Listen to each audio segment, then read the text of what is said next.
Hello students. अभी तक हमने जो डिस्कस किया हुआ है inductive effect, resonance effect, electromagnetic effect and hyper conjugation. From today I will discuss about reaction intermediates. तो इससे रिएक्शन इंटरमीडिएट शुरू करने से पहले आपको पता होना चाहिए कि ये इंटरमीडिएट्स हैं क्या। आपने प्रीवियस क्लासेस में कार्बोकैटाइंस, कार्बोएनाइंस, फ्री रेडिकल्स, बेंजाइन, नाइट्रीन और कार्बिन के बारे में डिस्कस किया था। तो आपने कितनी कई लोगों को पता नहीं होगा कि ये रिएक्शन इंटरमीडिएट्स क्या होते हैं, कि हम कार्बोकैटाइन, कार्बोनाइन, फ्री रेडिकल्स ये क्यों हम पढ़ रहे हैं, क्यों डिस्कस करते हैं इतना ज़्यादा। तो इसको हम डिस्कस करेंगे। तो रिएक्शन इंटरमीडिएट्स क्या हैं। अगर मान लो आपके पास कोई रिएक्शन है और उस रिएक्शन में क्या हो रहा है, आपके रिएक्शन से में क्या हो रहा है, रिएक्टेंट से प्रोडक्ट बन रहे हैं। तो आपने बहुत सारी रिएक्शन की। इसमें आपकी रीमन टाइमन रिएक्शन है कि रीमन टाइमन रिएक्शन में आपका क्या बनता है, सैलिसल्डिहाइड बनते हैं। फिनॉल की रिएक्शन है और फिनॉल को हम ट्रीट करते हैं, क्लोरोफॉर्म के साथ रिएक्ट करते हैं, उसमें कार्बिन बनता है। तो आपका रीमन टाइमन रिएक्शन है। तो रीमन टाइमन रिएक्शन में क्या बनता है, आपका सैलिसल्डिहाइड। फिनॉल को क्लोरोफॉर्म के साथ ट्रीट करते हैं और सैलिसल्डिहाइड बनता है और बीच में क्या बनता है, आपका कार्बिन। तो जो कार्बिन बन रहा है रिएक्शन के बीच में वो क्या है, रिएक्शन इंटरमीडिएट। तो आपकी रीमन टाइमन रिएक्शन में क्या है, जो आपका कार्बिन बन रहा है वो क्या है, रिएक्शन इंटरमीडिएट। मींस आपकी कोई रिएक्टेंट है वो प्रोडक्ट में चेंज हो रहा है। रिएक्टेंट फिनॉल है और आप सैलिसल्डिहाइड बना रहे हैं, लेकिन इन बिटवीन क्या बन रहा है, कार्बिन। तो उसको हम क्या बोलते हैं, रिएक्शन इंटरमीडिएट। कि कार्बन जो बन रहा है रिएक्शन में वो रिएक्शन इंटरमीडिएट है। तो ये जो रिएक्शन इंटरमीडिएट होते हैं ये इनकी लाइफ स्पेन बहुत कम होती है, शॉर्ट लिव्ड होती है, लेकिन ये बहुत रिएक्टिव होते हैं। कि रिएक्शन आपके इंटरमीडिएट्स हैं वो क्या होते हैं, इनकी लाइफ स्पेन शॉर्ट लिव्ड होते हैं, बहुत कम टाइम के लिए बनते हैं रिएक्शन में, लेकिन ये बहुत ज़्यादा रिएक्टिव होते हैं। बहुत ज़्यादा रिएक्टिव होने से ये दूसरी केमिकल स्पीशीज़ जो रिएक्शन में टेक पार्ट करती है उसके साथ रिएक्ट कर जाते हैं और क्या बना देते हैं, प्रोडक्ट। तो रिएक्शन इंटरमीडिएट्स के जो बनते हैं वो कौन कौन से हैं, कार्बोकैटाइंस हैं, कार्बोएनाइंस हैं, फ्री रेडिकल्स हैं, बेंजाइन है, कार्बिन है और नाइट्रीन। तो हम इनको एक एक करके डिस्कस करेंगे। आपके सिलेबस में जो है वो कार्बोकैटाइन है, कार्बोएनाइन है और फ्री रेडिकल है। तो आपका जो पहला रिएक्शन इंटरमीडिएट कौन सा है, कार्बोकैटाइंस। तो कार्बोकैटाइंस में हम पढ़ेंगे एक तो इसकी इंट्रोडक्शन, सेकंड है फॉर्मेशन ऑफ कार्बोकैटाइन, थर्ड है characteristic of carbocation, relative stability of different carbocation. First one is introduction to carbocation. तो इस कार्बोकैटाइन के वर्ड से ही हमें पता लग रहा है कि कार्बो मीन्स कार्बन और कैटाइन्स मीन पॉजिटिव चार्ज। कि अगर कोई कार्बन है उसके ऊपर पॉजिटिव चार्ज है तो उसको हम क्या बोलते हैं, कार्बोकैटाइन। तो ये कार्बोकैटाइन क्या होते हैं, ये रिएक्शन में बनते हैं और कितने टाइम के लिए, बहुत कम टाइम के लिए रिएक्शन में बनते हैं, बहुत कम टाइम के लिए, मीन्स शॉर्ट लिव्ड हैं, बहुत कम टाइम के लिए बनते हैं रिएक्शन में, और ये बहुत ज़्यादा रिएक्टिव होते हैं। तो कार्बोकैटाइन के आपके एग्जांपल हैं methyl carbocation, ethyl carbocation, propyl carbocation, benzyl carbocation और साइक्लोप्रोपेनाइल कार्बोकैटाइन। कि कार्बन कैरिंग पॉजिटिव चार्ज और क्या होते हैं, they are very highly reactive and short lived. तो वो क्या है, कार्बोकैटाइन। उसके बाद हम डिस्कस करेंगे कि ये जो कार्बोकैटाइन है ये कार्बोकैटाइन कैसे जनरेट होते हैं, इनकी फॉर्मेशन कैसे होती है। तो ये हम डिस्कस करेंगे कि अगर आपके जो दो कंपाउंड है जिसमें आपका CH3 मीन्स आपका ये वाला कंपाउंड है और CH3Cl, इसमें क्लोरीन भी लगा है और इसमें से हमने क्या करना है, कार्बोकैटाइन जनरेट करना है। तो ये कि क्या होगा, when covalent bond in which carbon is linked to more electronegative atom और ग्रुप, कि यहाँ पे आपका CH3Cl है, ये वाला कार्बन जो है क्लोरीन के साथ अटैच है और क्लोरीन क्या है, बहुत ज़्यादा इलेक्ट्रोनेगेटिव एटम है। तो इलेक्ट्रोनेगेटिविटी ज़्यादा होने से क्लोरीन क्या करेगा, ये जो इलेक्ट्रॉन्स हैं इसमें जो कोवलेंट बॉन्ड में, वो वाले इलेक्ट्रॉन्स क्या करेगा, अपनी तरफ जो है अट्रैक्ट करेगा। कि इस तरह से दिया गया है CH3Cl। तो इसमें जो इलेक्ट्रॉन्स हैं यहाँ पे, वो वाले इलेक्ट्रॉन्स क्या करेगा, क्लोरीन अपनी तरफ जो है अट्रैक्ट करेगा, उन्हें खींचेगा, जिससे क्या होगा, कार्बोकैटाइन बनेगा।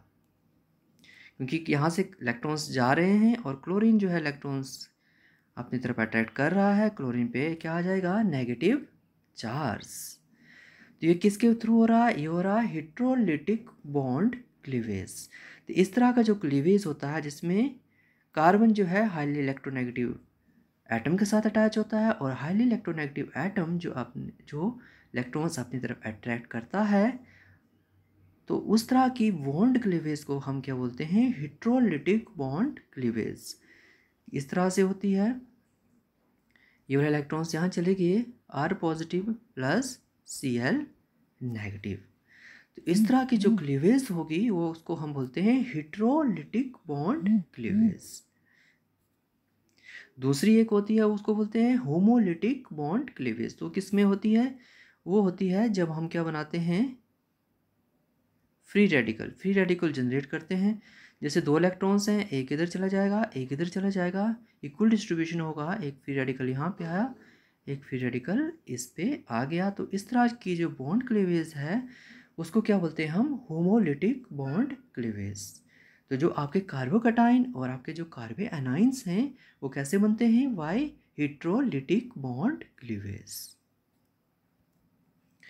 उसके बाद हेटेरोलिटिक बॉन्ड क्लीवेज से हम क्या करेंगे, कुछ एग्जाम्पल डिस्कस करेंगे जिसमें क्या हो रहा है, जनरेशन ऑफ कार्बोकैटाइन।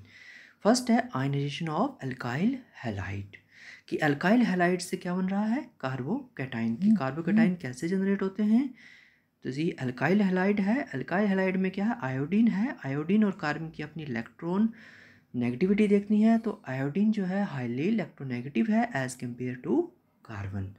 तो क्या करेगा, जो इसमें जो कोवलेंट बॉन्ड में जो आपके इलेक्ट्रॉन्स हैं वो आयोडीन अपनी तरफ अट्रैक्ट करेगा, अपनी तरफ खींचेगा, जिससे क्या होगा, ये इलेक्ट्रॉन्स यहाँ चले जाएंगे, क्या होगा, आयोडीन के पास, आयोडीन क्या इलेक्ट्रॉन्स ले रहा है तो इस पर क्या आएगा, negative charge. Carbon electrons they रहा है तो इस पर क्या आएगा, पॉजिटिव चार्ज। तो क्या बना आपका, कार्बोकैटाइन। तो ये वाली रिएक्शन कौन सी होती है, ये होती है SN1 रिएक्शन। SN1 रिएक्शन में पहला स्टेप जब आता है तो क्या बनता है, जनरेशन ऑफ कार्बोकैटाइन। और सेकंड स्टेप में क्या होता है, सेकंड स्टेप में हम अल्कोहल के साथ रिएक्ट करते हैं और क्या बनता है, यहाँ पे आपका यहाँ पे क्या अटैच हो जाता है आपका OH। इस तरह से आ जाएगा। जैसे सेकंड स्टेप के बाद जब अल्कोहल के साथ रिएक्ट करेंगे तो ये वाले इलेक्ट्रॉन्स जो हैं ये इधर वाटर के साथ रिएक्ट करेंगे तो इलेक्ट्रॉन्स इधर दे देगा, तो कार्बन पे पॉजिटिव चार्ज नहीं रहेगा और आपका क्या बन जाता है, टर्शरी ब्यूटाइल अल्कोहल। तो SN1 रिएक्शन में जो रिएक्शन इंटरमीडिएट बनता है वो कौन सा बनता है, कार्बोकैटाइन। तो आपको एग्जाम में पूछा जा सकता है जो कार्बोकैटाइन इंटरमीडिएट बनता है वो किस रिएक्शन में बनता है, SN1, SN2 और SNI। तो आपने टिक करना है SN1 रिएक्शन। सेकंड है determination of amine by nitrous acid, इसमें एमीन की रिएक्शन करेंगे हम नाइट्रस एसिड के साथ in the presence of H positive at 0 degree Celsius. तो आपका ये बनता है प्रोडक्ट, ये है नाइट्रीन टाइप इंटरमीडिएट। यहाँ पे नाइट्रोजन पे पॉजिटिव चार्ज है, जिस स्पीशीज़ पे भी पॉजिटिव चार्ज आता है तो उस स्पीशीज़ को हम क्या करते हैं, इलेक्ट्रॉन्स डोनेट करते हैं। तो ये वाले इलेक्ट्रॉन्स जिस बॉन्ड में थे वो इस साइड को चले गए, तो आपका क्या बनेगा, इसने अपने इलेक्ट्रॉन्स दे दिए तो इस पर क्या आएगा, पॉजिटिव चार्ज, और ये क्या हो जाएगा, N2 की फॉर्म में निकल जाएगा। थर्ड एग्जांपल है आपका जनरेशन ऑफ कार्बोकैटाइन में प्रोटोनेशन ऑफ एल्कीन्स, कि जब हम एल्कीन की प्रोटोनेशन करते हैं तो उसमें भी क्या होता है, कार्बोकैटाइन जनरेट होता है। कैसे होता है वो जनरेट, कि एल्कीन की रिएक्शन की हमने HBr के साथ। अब आपने पहले क्या देखना है, HBr में ब्रोमीन को देखना है। ब्रोमीन क्या है, हाईली इलेक्ट्रोनेगेटिव।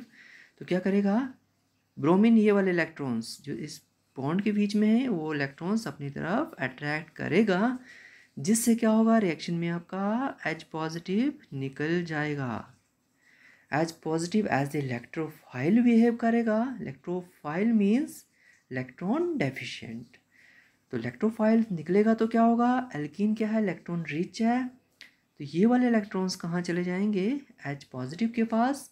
तो क्या होगा, ये वाला कार्बन के साथ क्या होगा, हाइड्रोजन अटैच हो जाएगा, और जो यहाँ से इलेक्ट्रॉन्स जा रहे हैं तो इस वाले कार्बन पे क्या आ जाएगा, पॉजिटिव चार्ज। तो इसमें क्या हो रहा है, कार्बोकैटाइन जनरेट हो रहा है बाय प्रोटोनेशन ऑफ एल्कीन्स।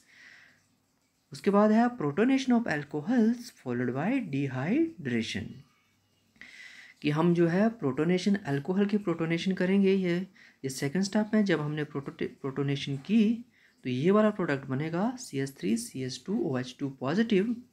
उसके बाद हम डिहाइड्रेशन करेंगे। Dehydration means removal of water. तो वाटर यहाँ से निकला और क्या बन जाएगा, इथाइल कार्बोकैटाइन प्लस वाटर। तो क्या हो रहा है, आपका कार्बोकैटाइन जनरेट हो रहा है by protonation of alcohols followed by dehydration. उसके बाद है स्ट्रक्चर ऑफ कार्बोकैटाइन। तो आपको पता है कार्बन पे पॉजिटिव चार्ज है, तो मीन्स इसमें जो है एक इलेक्ट्रॉन कम हो जाएगा नॉर्मल कार्बन से। तो क्या होगा, 1s2 2s2 और क्या होता था, 2p2। तो इसमें अगर हम एक्साइटेड स्टेट की इलेक्ट्रॉनिक कॉन्फ़िगरेशन ले 1s2 2s1 और 2p3, लेकिन क्योंकि कार्बन पे पॉजिटिव चार्ज है तो एक इलेक्ट्रॉन जो है 2p में कम हो जाएगा और क्या बन जाएगा, 1s2 2s1 एंड 2p2। तो आपका s ऑर्बिटल से एक और p ऑर्बिटल से दो इलेक्ट्रॉन, दो जो ऑर्बिटल जो पार्टिसिपेट करेंगे तो क्या होगी, ये हाइब्रिडाइजेशन sp2 हाइब्रिडाइजेशन। तो इसमें जो p ऑर्बिटल होगा, अनहाइब्रिडाइज्ड p ऑर्बिटल होगा, वो क्या होगा, एम्प्टी होगा। जैसे नॉर्मल कार्बन में क्या होता है, आपका एक इलेक्ट्रॉन प्रेजेंट होता है p ऑर्बिटल में, अनहाइब्रिडाइज्ड p ऑर्बिटल में, लेकिन इसमें क्या है, कार्बन पे पॉजिटिव चार्ज है, इसलिए अनहाइब्रिडाइज्ड p ऑर्बिटल में आपका कोई भी इलेक्ट्रॉन्स नहीं होगा। तो इसमें sp2 हाइब्रिडाइजेशन ही होगी, और इसकी जो शेप होगी वो क्या होगी, इसकी शेप होगी ट्राइएंगुलर। ये आपकी शेप है ड्यू टू sp2 है कार्बोकैटाइन वजह से planar structure with bond angle of 120 degree between them. तो आपका जो अनहाइब्रिडाइज्ड p ऑर्बिटल है वो क्या होगा, वेकेंट रहेगा। तो ये है आपका स्ट्रक्चर ऑफ कार्बोकैटाइन। कार्बोकैटाइन में क्या होती है, sp2 hybridisation having planar structure, और जो बॉन्ड एंगल होता है उसमें 120 डिग्री होता है। इसके बाद जो हम अगले जो लेक्चर में डिस्कस करेंगे वो स्टेबिलिटी ऑफ कार्बोकैटाइन डिस्कस करेंगे। वह डिफरेंट, जैसे हमारे पास इंडक्टिव इफेक्ट, रेजोनेंस इफेक्ट और हाइपर कंजुगेशन, की आपकी स्टेबिलिटी ऑफ कार्बोकैटाइन्स को हम कैसे डिफरेंट इफेक्ट जो है कैसे एक्सप्लेन करते हैं। तो हमने ये पहले भी डिस्कस किया था कि इंडक्टिव इफेक्ट का आपके स्टेबिलिटी ऑफ कार्बोकैटाइन पे क्या इफेक्ट पड़ता है, और हाइपर कंजुगेशन का आपका स्टेबिलिटी ऑफ कार्बोकैटाइन पे क्या इफेक्ट पड़ता है। तो इसके लिए हम जो है नेक्स्ट लेक्चर रखेंगे। आज के लिए इतना ही। Thank you.